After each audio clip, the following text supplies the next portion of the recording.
Welcome to Lekkerwater Beach Lodge in South Africa, and Craig Foster from my Octopus teacher. I'm Craig Foster. I've been a filmmaker for 30 years, worked in all over Africa, started diving when I was 3 years old, and my greatest passion is the ocean and the animals, especially in the kelp forest. For me, Lekkerwater really is situated in the heart of the world. And I say that because the latest DNA evidence, the latest archaeological evidence strongly point to Southern Africa as the origin of our species.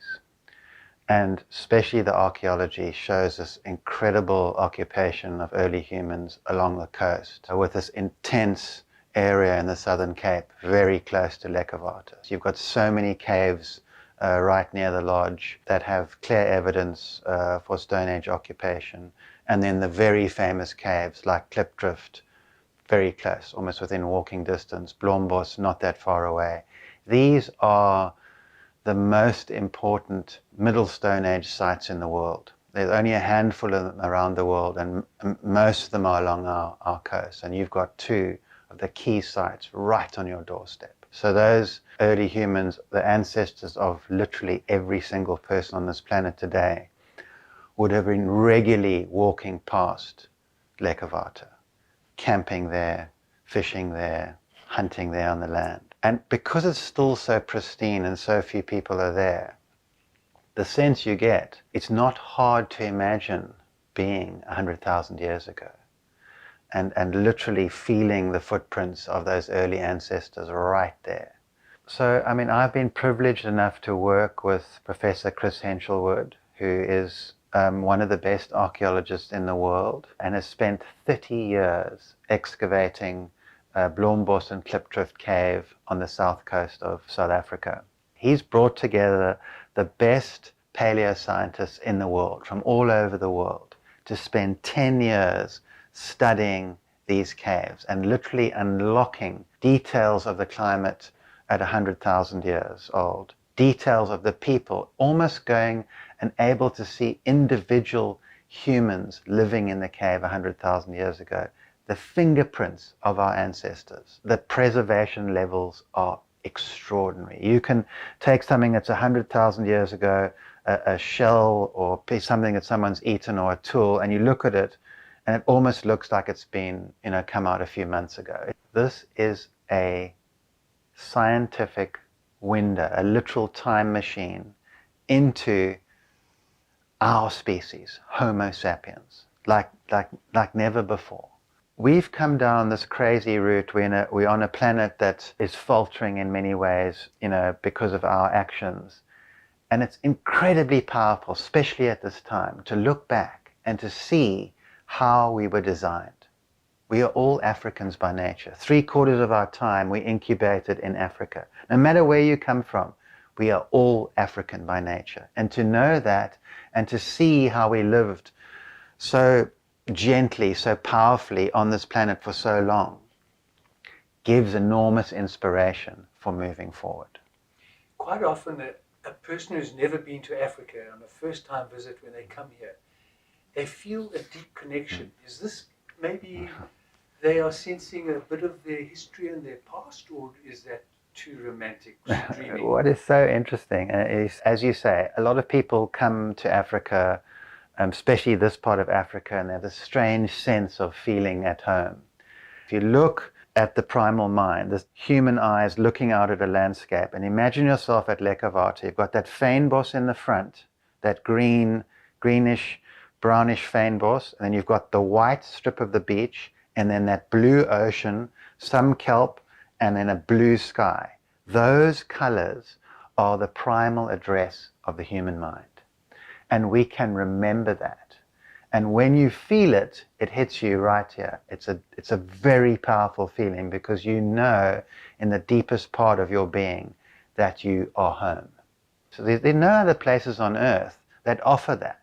And what's so great about Lekkerwater, they're not big condominiums and hundreds of people on the beach, and it's got that feeling of 100,000 years ago. If you had to do one trip in your life, no matter where you were in the world, would you not consider going to the home where you will find your original mother and father, their evidence of what extraordinary things they did. I mean, it is the ultimate trip for any human being to really connect with your species and who you are. We designed to live in this African environment in small groups on a giant landscape, completely dominated by vast herds of animals, enormous numbers of animals in the ocean. And it's reversed now. So to have at least that experience in some small form again can have a huge effect on the human psyche. If we look at our species, we're about 300,000 years old. If you look through time and you come down from that 300,000 to about 100,000, what you suddenly see in the archaeology is this extraordinary explosion of cognition. You see artifacts that defy belief, but have now become mainstream science. The very first art, the very first science, the first chemistry.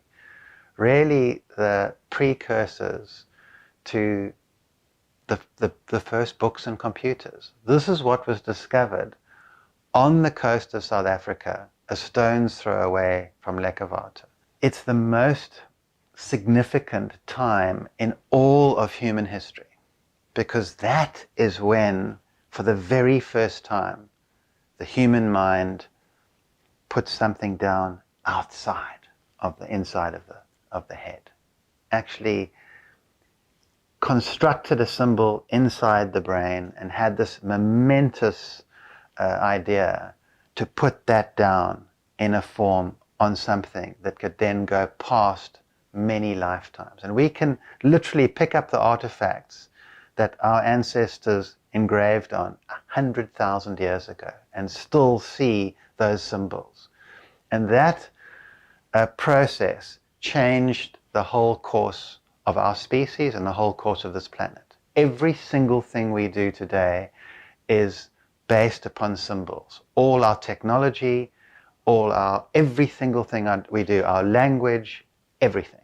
So this extraordinary thing that started about 100,000 years ago on the south coast of Africa has had repercussions for our entire species, our entire planet.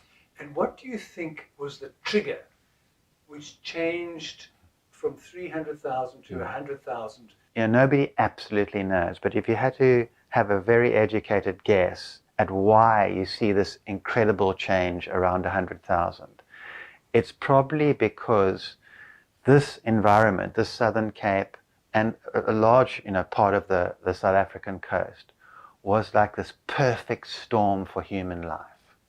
You have a beautiful moderated climate, not too hot, not too cold. All the fresh water is fantastic for drinking. Very low parasites, no malaria, no tsetse fly.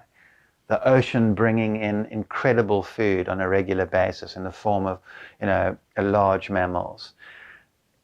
Underground plants, lots of carbohydrate, big herds of animals available for eating on land. It's just the perfect place for humans to thrive.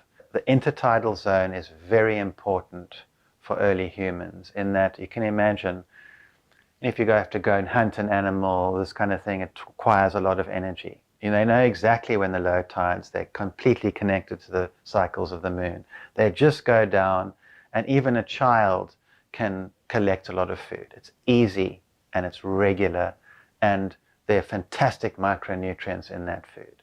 But it's not just that upgraded the human brain. It's multiple factors and multiple foods and multiple lack of stress. So you have only got about an hour or two a day to get all your needs for survival. So you've got all that other time to invent, to create, and to become this symbolic creature.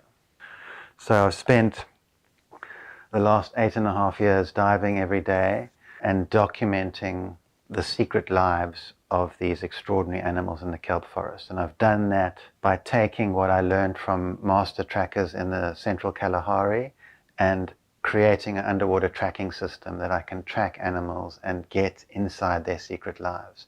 And this book is partly about that process. Sea change, the word means a transformation brought about by nature. And this kind of transformation I've experienced through immersion, cold water immersion. I don't wear wetsuits. I try and get close to that environment, and just the passion I have for this, what I call the Great African Sea Forest. So the Great African Sea Forest stretches from the edge of Namibia all round to De Hoop. And it's about 1,300 kilometers long, and it differs in width as you go down the coast. And Craig, outside of Lekkerwater is the marine protected area. A lot of your work is not done in marine protected areas. What do you want to achieve in the areas you work in around Cape Town and down towards Cape West? When we dive in marine protected areas, it's just so obvious. There's so much more life, so much more fish, everything's thriving. I think it's absolutely critical, not only for our area, but for the entire planet, to realize that we have to have much larger protected areas. Only 5% now of our entire South African ocean is protected. So we're desperately trying to be part of the movement to increase that protection. I believe we need at least 30% of wilderness places or the whole planet protected if we are serious about future survival. All our oxygen supply, or 60-70%, comes from the ocean.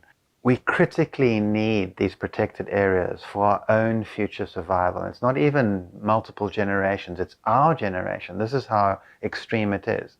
So for everybody's benefit, we need large areas of the ocean protected. And our great vision is to try and get a UNESCO Natural World Heritage Site in place in a large piece of the kelp forest and this Cape of Good Hope environment, because it is one of the most biodiverse places on the planet. The endemism is through the roof. We've got one of the only places in the world where two huge ocean currents meet. We've got the return of the whales. We've got an unbelievable piece of wilderness here that is, by a miracle, still somewhat intact. And I think it's absolutely critical that we put measures in place on every level to protect it. Everybody has that power to decide what they want to buy or not.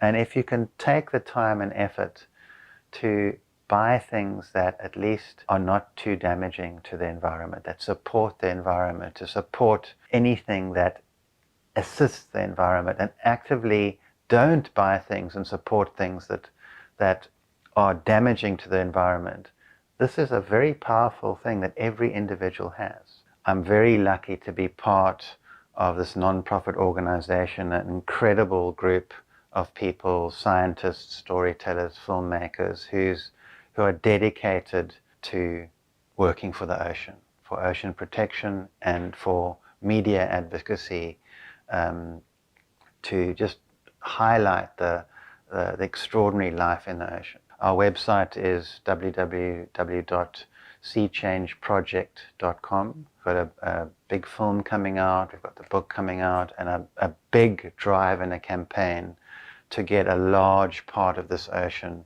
protected as a UNESCO World Heritage Site.